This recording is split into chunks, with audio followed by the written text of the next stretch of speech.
Hello mga mamshi, ito na naman po tayo, rakit-rakit na naman po tayo para sa ekonomiya.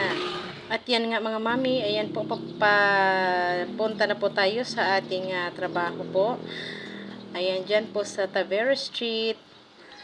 Malapit na po tayo mga mamshi at ayan nga, nakarating na tayo mga mamshi.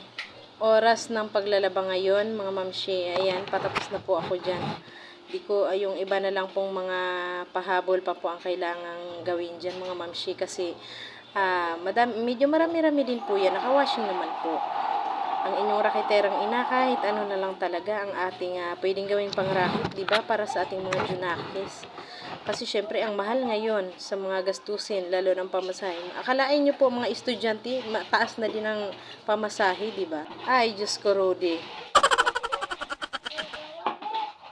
At yan na nga mga mami, tabo-tabo na lang po ulit tayo ngayon kasi yung isang saksakan hindi gumagana. Wow, with matching pa binuang-buang muna si Inday. Mukhang hindi halatang pagod.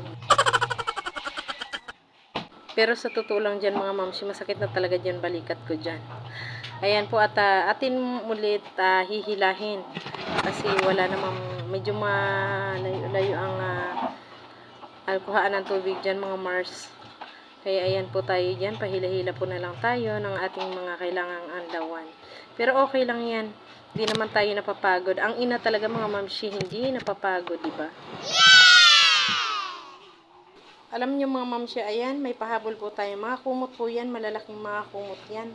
Hindi ko nga kayang pigan yan, pero walang hindi kaya-kaya sa akin. Dahil rakiterang ina tayo para sa ating mga anak talaga.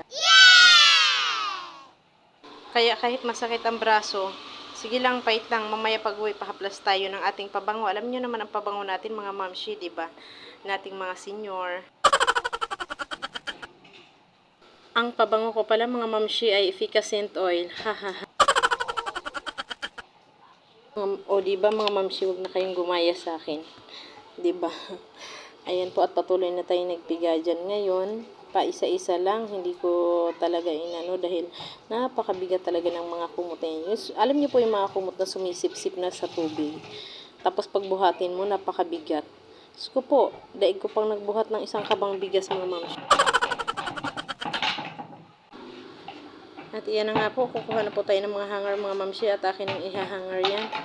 Dahil dalawa-dalawa po ang hanger na kailangan. Alam rin naman po yung hanger dyan kasi po sobrang bigat po talaga. Bahala na sila kung hulog sila dyan. Dalawa namang hanger na yan.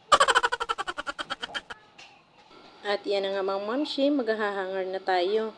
Dahil ang gara din po ng hanger na yan, hindi siya mabilis. Talagang kakapit po talaga sa damit or sa mga kumot ang hanger na yan. Kasi parang kakaiba po yung pambalot niya mga mamshi. Maganda po siya, maganda.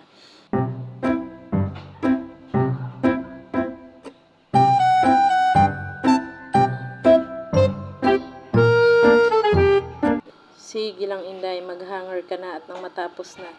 Dahil ang bigat talaga yung mga kumot na yan.